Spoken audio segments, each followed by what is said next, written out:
Sebuah karya terbaik dari Eza Mintarja, kelanjutan dari kisah Pelangi di Langit Singasari yang telah kami tayangkan sebelumnya. Kisah kolosal bernuansa sejarah dan fiksi di kehidupan tanah Jawa dengan judul Bara di Atas Singgasana. Pada kesempatan yang sangat baik ini, kita masuk pada bagian yang pertama dengan episode Putra Mahkota. Sahabat Permata TV yang tercinta, saat ini kita sampai pada seri yang ke-49. Selamat menikmati.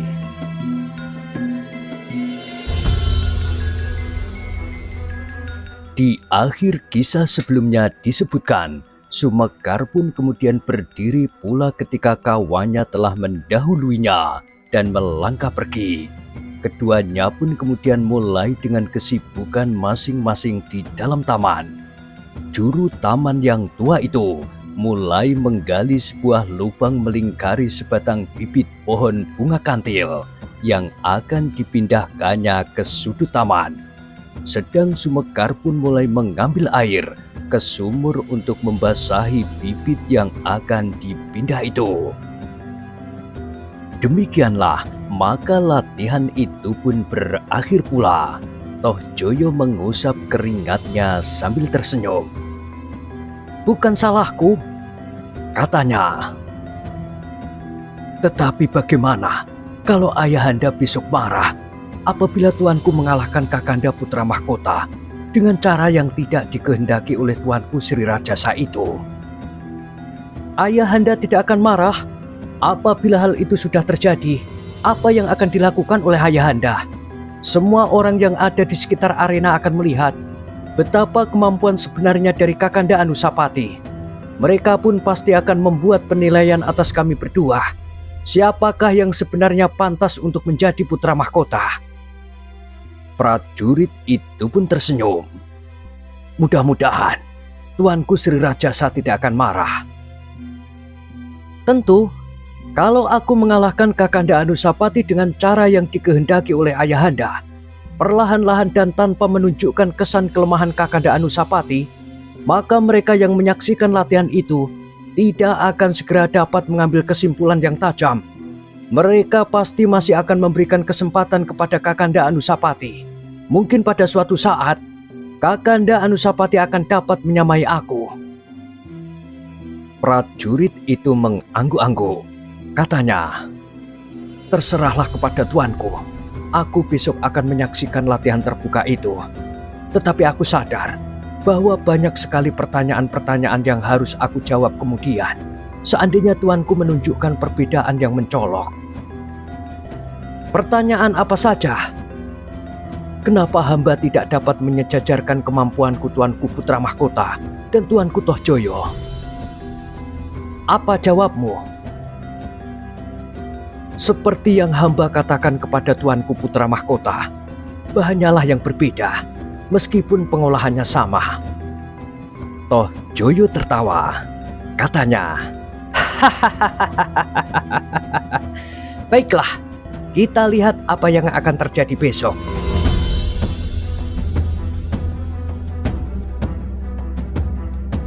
Dalam pada itu, Anusapati yang menjadi kotor telah kembali ke dalam bangsalnya. Embanya yang menyertainya segera menyediakan pakaian yang bersih sambil bertanya, "Apakah tuanku akan mandi dahulu?" Anusapati menganggukkan kepalanya. "Iya, aku akan mandi dan berganti pakaian." Tetapi begitu Anusapati selesai mandi, dilihatnya juru taman bersama Sumekar itu pun lewat di longkangan itu. Bahkan juru taman itu pun kemudian berhenti sejenak, melihat-lihat beberapa macam tanaman di longkangan yang tumbuh di dalam lingkaran batu di sepanjang dinding. "Kenapa dengan tanaman itu?" bertanya Anusapati dari pintu Pakiwan. Sumekar berpaling. Setelah membungkuk hormat, ia menjawab, "Ampun tuanku, tanaman ini perlu dipotong ranting-rantingnya yang kering.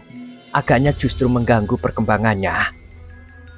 Anusapati mengangguk-anggukkan kepalanya. Ia melihat beberapa prajurit yang lewat dan ia bertanya lagi, "Kenapa tidak kau potong saja sekarang?" Prajurit itu berpaling ketika mereka melihat seorang juru taman yang berjongkok di sebelah tanaman-tanaman yang kotor oleh debu. Mereka pun tidak memperhatikannya lagi. Anusapati yang sudah berganti pakaian di pagi Wan pun mendekatinya. Kemudian ia berbisik, "Kau melihat latihan itu, Paman?" "Ya, tuanku."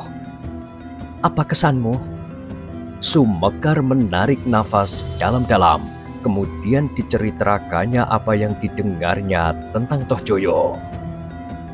"Aku sudah menduga Adinda Tohjoyo ingin membuat aku malu di hadapan orang banyak. Ia ingin menunjukkan kelebihan-kelebihannya daripadaku." "Ya, tetapi agaknya Sri Rajasa berpendirian lain." "Bagaimana dengan ayahanda Sri Rajasa? Meskipun tuanku dikalahkan, tetapi jangan membuat tuanku malu." Anusapati mengangguk-anggukkan kepalanya. Katanya, "Kalau begitu, aku masih dapat menerimanya. Kekalahanku adalah kekalahan kecil saja, bukan kekalahan mutlak. Tetapi, tuanku Tohjoyo tidak menghendaki demikian. Jadi bagaimana pertimbanganmu?" Sumekar tidak segera menyahut, apalagi apabila kemudian ia melihat dua orang emban lewat. Tangannya segera meraih dedaunan yang kekuning-kuningan dan memetiknya selembar demi selembar. "Daun-daun yang kuning memang harus digugurkan," katanya. Emban-emban itu pun membungkukkan kepalanya dalam-dalam ketika mereka melihat Anusapati berdiri di longgangan bersama juru taman yang belum lama bekerja di istana itu. Setelah kedua emban itu semakin jauh, maka Sumekar pun berkata pula, "Tuanku dapat menempuh jalan seperti yang dikehendaki oleh tuanku Sri Rajasa. Tuanku tidak menang di dalam latihan terbuka itu, tetapi kekalahan tuanku bukanlah kekalahan mutlak. Bukankah tuanku dapat membuatnya demikian? Jadi sama sekali bukan karena kebaikan hati tuanku Tohjoyo, tetapi sebaliknya." "Apa kata Adinda Tohjoyo nanti?" "Hamba tidak tahu tuanku, tetapi aku kira tuanku Tohjoyo pun akan berkata bahwa ia telah berusaha menyesuaikan diri dengan pesan ayahanda. Karena tuanku Tohjoyo pasti tidak akan mau mengakui kenyataan itu." "Bagaimana dengan prajurit pelatih itu?" "Seperti juga kepada ayahanda, tuanku Tohjoyo akan berkata demikian pula kepada pelatihnya. Tetapi pelatih itu tentu melihat bahwa aku mampu berbuat lebih banyak dari yang aku dapatkan daripadanya." Sumekar mengangguk-anggukkan kepalanya. "Memang mungkin demikian tuanku. Tetapi mungkin juga ia tidak memperhatikannya. Ia menganggap bahwa dorongan perasaan malu dari dalam diri tuanku telah membuat tuanku memiliki kemampuan yang lebih besar dari kemampuan tuanku yang sebenarnya." Anusapati menarik nafas dalam-dalam. Desisnya, "Mudah-mudahan hamba akan berusaha untuk dapat menyaksikan latihan itu." "Tentu, kau harus melihat." Anusapati pun kemudian meninggalkan juru taman itu sendiri, membersihkan tanaman-tanaman yang kotor dan tua, membersihkan rerumputan liar yang tumbuh di dalam lingkaran-lingkaran batu itu pula. Semalam Anusapati hampir tidak dapat tidur. Ia dihadapkan pada suatu persimpangan jalan yang sulit. Kalau ia membiarkan dirinya dihinakan, maka ia akan semakin kehilangan kepercayaan. Tetapi kalau ia menginginkan kemenangan, maka rintangan-rintangan yang lain pasti akan segera menyusul. Pendapat Paman Sumekar adalah pendapat yang paling baik. Akhirnya Anusapati mengambil keputusan.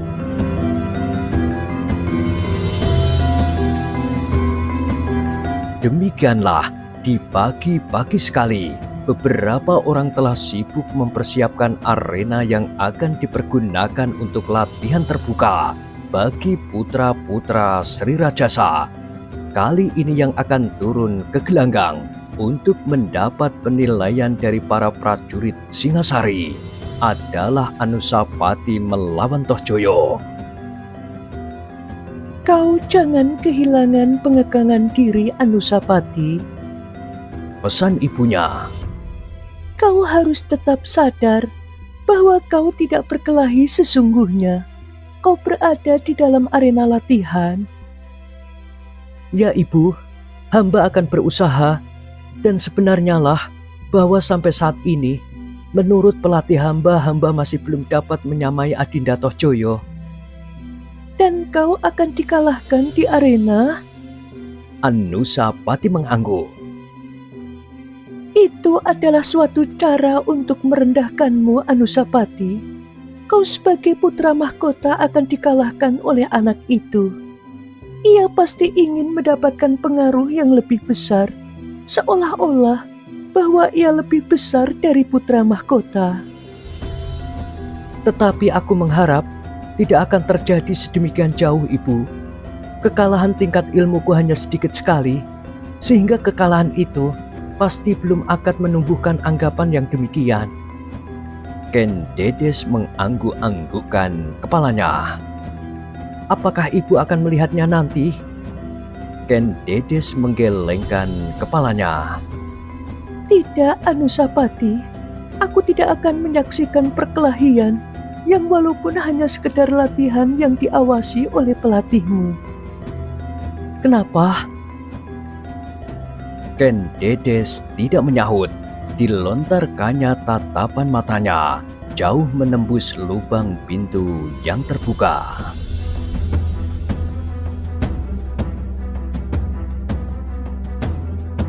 Sudahlah Ibu. Anusapati pun kemudian minta diri. Sebentar lagi, aku harus sudah berada di atas arena.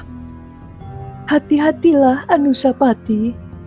Anusapati mengangguk kecil sambil mencium tangan ibunya. Sepeninggal Anusapati, Ken Dedes tidak dapat menahan gejolak perasaannya.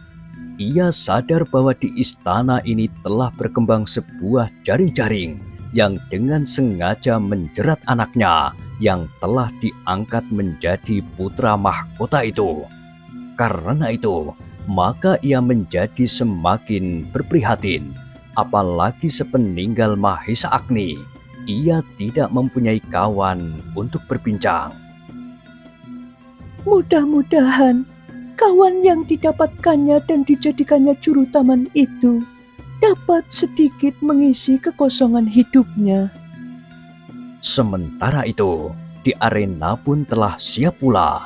Beberapa orang prajurit berjaga-jaga di sekitarnya, sedang beberapa orang pemimpin Singasari pun telah mulai berdatangan.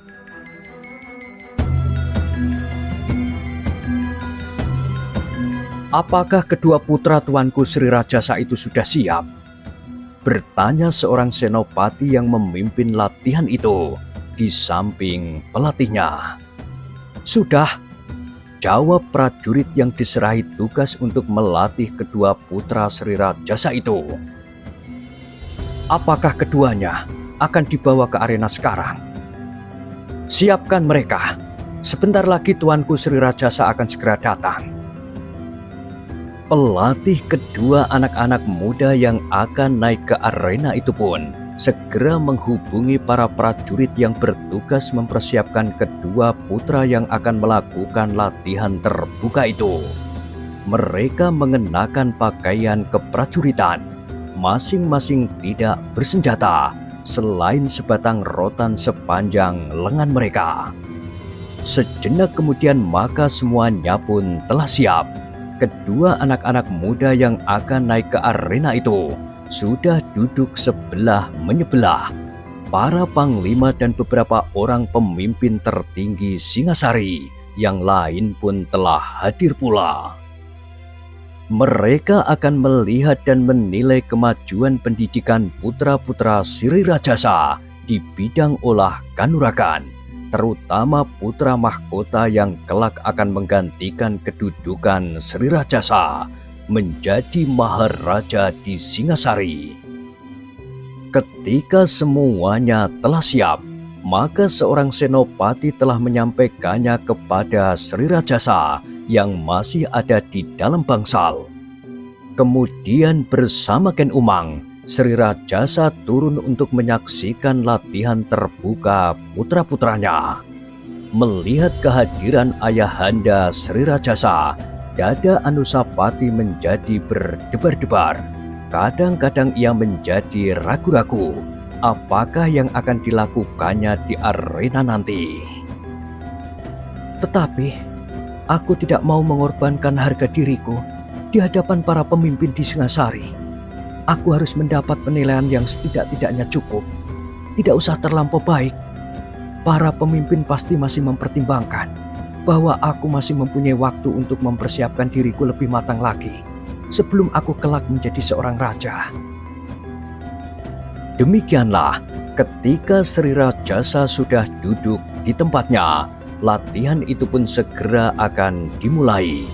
Kedua anak-anak muda itu pun kemudian berdiri menghadap kepada ayahanda sambil membungkukkan kepala mereka dalam-dalam. Sedang Toh Joyo kemudian mengangguk pula dalam-dalam kepada ibunya yang duduk di belakang Sri Rajasa. Sedang tempat duduk permaisuri ternyata masih tetap kosong karena Ken Dedes memang tidak bersedia untuk menyaksikan latihan itu. Ia tidak akan sampai hati melihat kekalahan putranya yang tentu saja hanya akan mengorbankan sakit hatinya saja. Kalau ia kehilangan pengekangan diri, maka semuanya akan berantakan karenanya. Kedua anak-anak muda itu pun kemudian dibimbing masing-masing oleh seorang senopati naik ke arena. Sejenak kemudian, senopati yang akan memimpin latihan itu pun menganggukkan kepalanya dalam-dalam kepada Sri Rajasa sambil berkata, "Ampun tuanku, di sini telah siap putra-putra tuanku yang akan mengadakan latihan terbuka sebagai suatu babakan dari masa latihan yang pernah diadakan menjelang babakan latihan berikutnya." Sri Rajasa menganggukkan kepalanya sambil berkata, "Mulailah, tetapi ingat, yang terjadi di arena ini adalah sekedar latihan.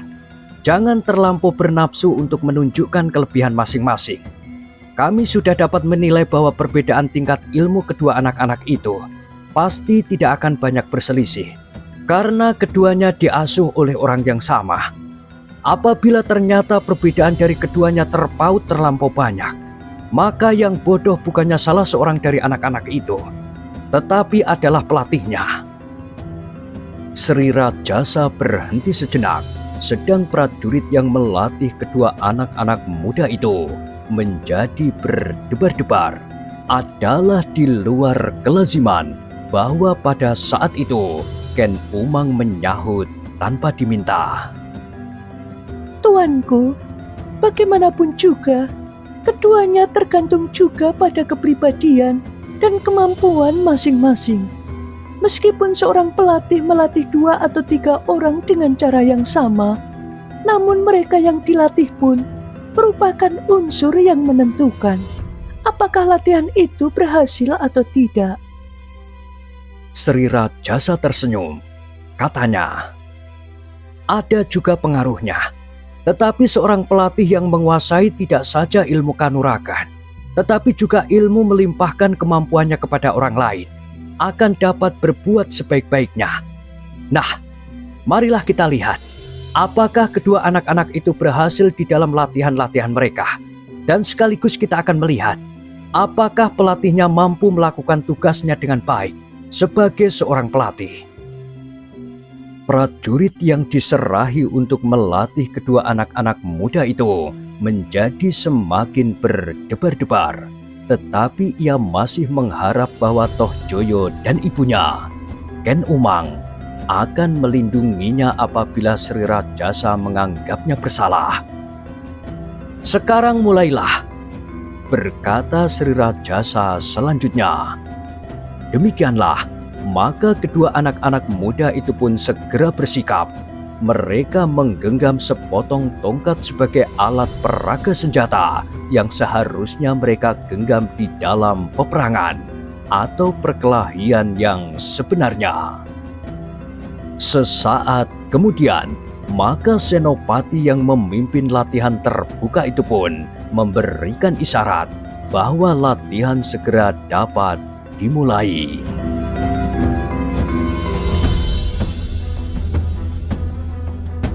Toh Joyo memandang ibunya sejenak sambil tersenyum.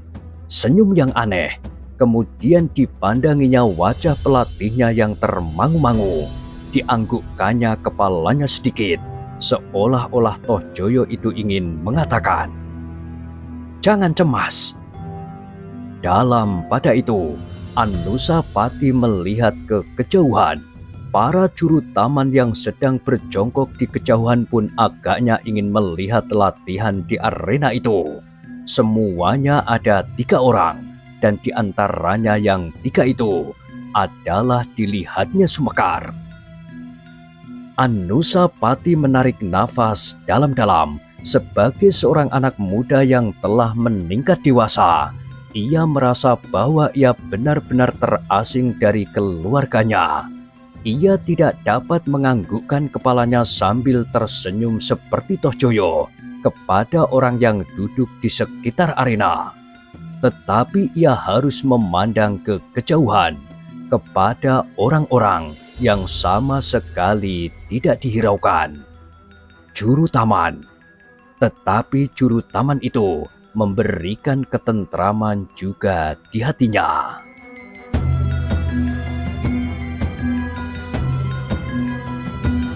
Demikianlah, maka sejenak kemudian kedua anak muda itu telah siap untuk memulainya. Mereka berdiri berhadapan sambil menggenggam tongkat rotan masing-masing.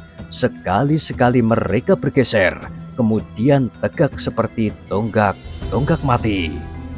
Sri Rajasa memperhatikan tata gerak kedua putranya dengan seksama. Keduanya yang hampir sebaya itu tampak imbang di dalam sikap dan geraknya. Meskipun Anusapati agak lebih tua dari adiknya, tetapi karena lingkungannya yang berbeda, tampaklah bahwa Toh Joyo pun seolah-olah sudah meningkat menjadi anak muda yang dewasa penuh. Sejenak kemudian maka mulailah tongkat-tongkat rotan di tangan kedua anak-anak muda itu bergetar.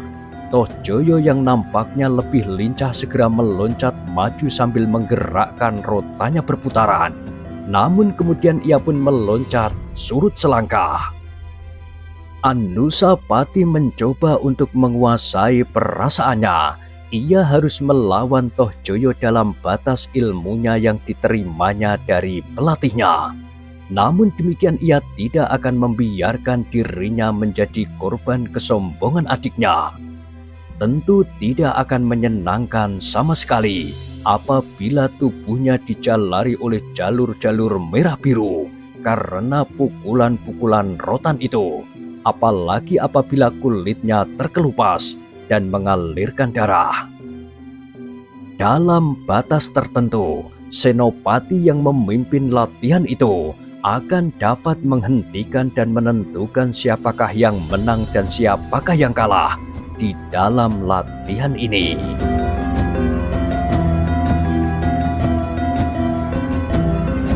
Toh Joyolah yang kemudian mulai menggerakkan tongkatnya.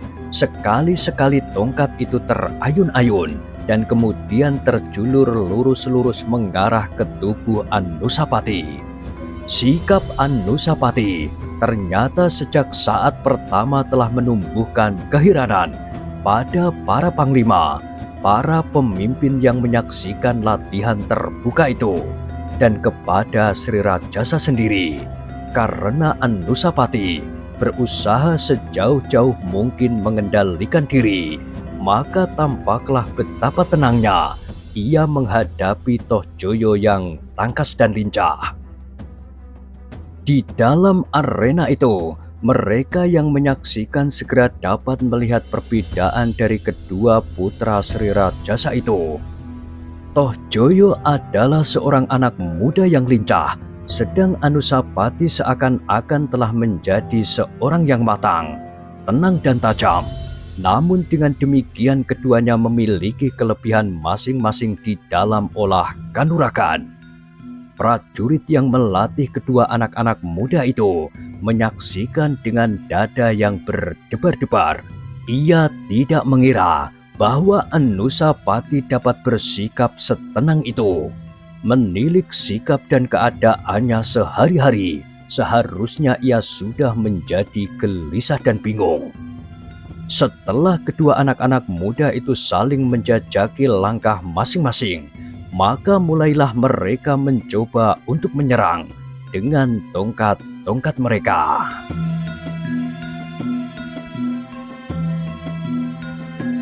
Sejenak kemudian, maka mulailah latihan yang sebenarnya.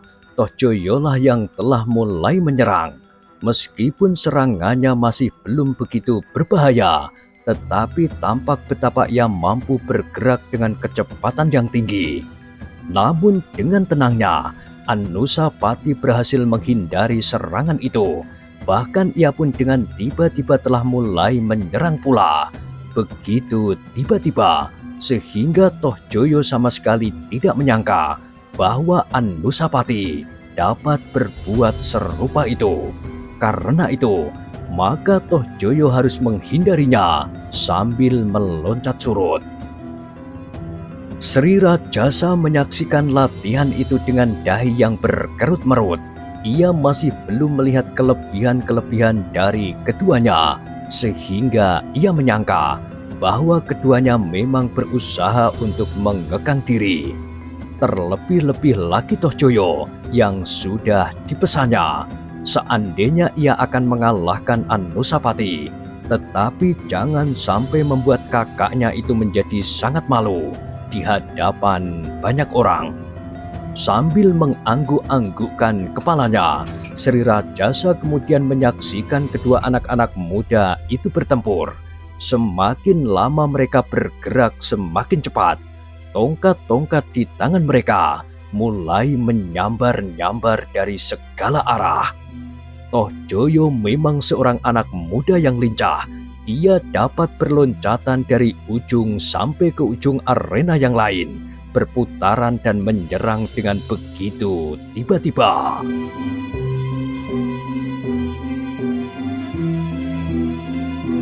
Namun Tohjoyo sendiri menjadi heran. Anusapati tidak menjadi bingung karenanya. Meskipun tampaknya kakaknya itu tidak dapat mengikuti kelincahan geraknya, namun ia mampu mengelak dan menangkis semua serangan-serangannya, sehingga tongkatnya sama sekali masih belum berhasil menyentuh tubuhnya. Anusapati sendiri berusaha sekuat-kuat tenaganya untuk tidak menumbuhkan kecurigaan. Kadang-kadang ia memang sengaja membuat kesalahan, sehingga senjata Tohjoyo hampir-hampir saja mengenainya. Bahkan sekali-sekali telah menyentuhnya, tetapi tongkat rotan itu masih belum membuat jalur-jalur merah biru pada tubuhnya. Ketika tubuh Tohjoyo sudah mulai dibasahi oleh keringat, maka ia pun menjadi semakin lincah. Geraknya menjadi semakin cepat dan mantap. Tongkatnya berputaran seperti baling-baling, kemudian terayun-ayun membingungkan. Dan sejenak kemudian, ujung tongkat itu pun mematuk dengan cepatnya. Tetapi Anusapati berusaha untuk tetap mengimbanginya.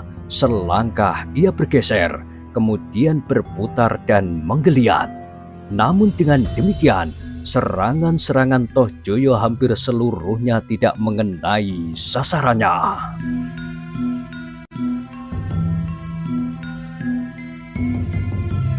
Sri Rajasa yang menyaksikan perkelahian itu menganggukkan kepalanya. Katanya di dalam hati, Tohjoyo memang anak yang baik. Meskipun ia tidak mau melukai hati kakaknya, tetapi setiap orang dapat melihat betapa lincahnya ia menggerakkan senjatanya. Namun setiap orang yang melihat Anusapati pun akan menjadi kagum betapa tenang dan matang perhitungannya. Namun Sri Rajasa kemudian menyangka bahwa pelatihnya lah yang telah menyusun perkelahian ini. Bahkan mungkin telah dilatihnya beberapa saat lamanya menjelang latihan-latihan terbuka ini. Sesaat Sri Rajasa dihinggapi oleh perasaan kecewa. Jika demikian maka yang terjadi di arena bukanlah suatu latihan terbuka untuk mendapatkan penilaian, tetapi semata-mata sebuah pertunjukan ketangkasan. Tetapi dugaan itu segera pudar ketika ia melihat wajah Tohjoyo yang bersungguh-sungguh. Matanya menjadi merah menyala dan wajahnya menjadi terlampau tegang. "Aku menjadi bingung menghadapi keadaan ini," berkata Sri Rajasa di dalam hatinya. Sementara itu, pertarungan itu pun berlangsung dengan serunya, meskipun tidak seperti yang dibayangkan oleh Tohjoyo. Tohjoyo sama sekali tidak menduga bahwa ia harus menghadapi Anusapati dalam tingkatan yang tidak sesuai dengan perhitungannya. Meskipun Anusapati tidak akan dapat mengalahkannya menurut penilaiannya, tetapi bahwa ia tidak segera dapat menguasai suasana itu pun telah mengguncangkan perasaannya.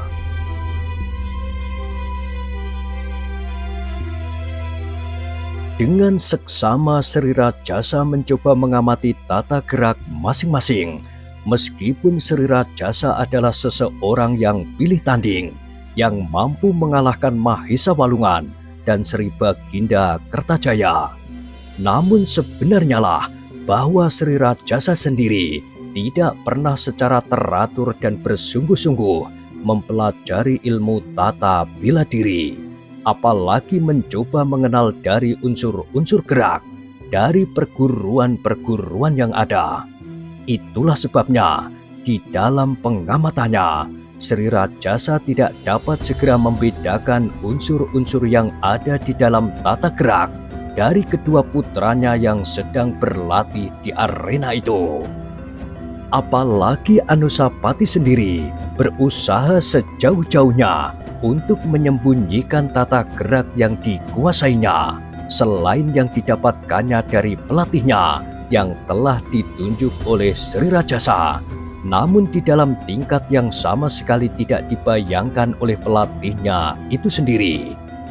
Dengan demikian maka pelatihnya yang seakan-akan ikut serta bersama dengan Tohjoyo di dalam perencanaan latihan ini pun berdiri seperti patung memandang kemampuan Anusapati. "Kenapa anak ini mempunyai kemampuan yang jauh lebih baik dari yang aku bayangkan?" katanya di dalam hati. Namun demikian, ia masih juga melihat beberapa kelebihan dari Tohjoyo. Betapapun juga, namun Tohjoyo pasti akan dapat mengalahkannya.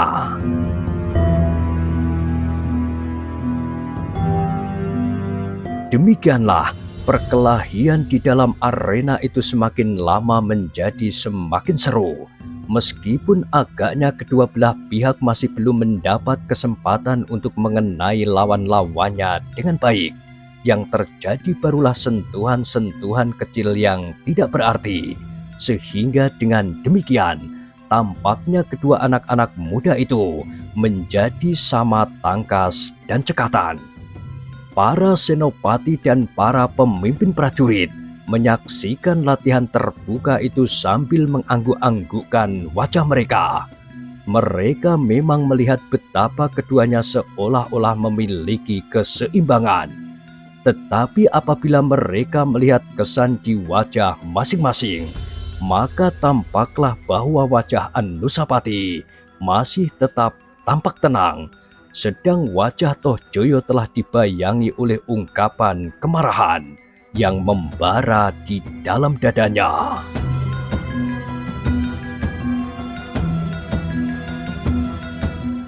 Nah, bagaimanakah kisah selanjutnya? Silahkan ikuti terus kisah Bara di Atas Singgasana pada kesempatan berikutnya.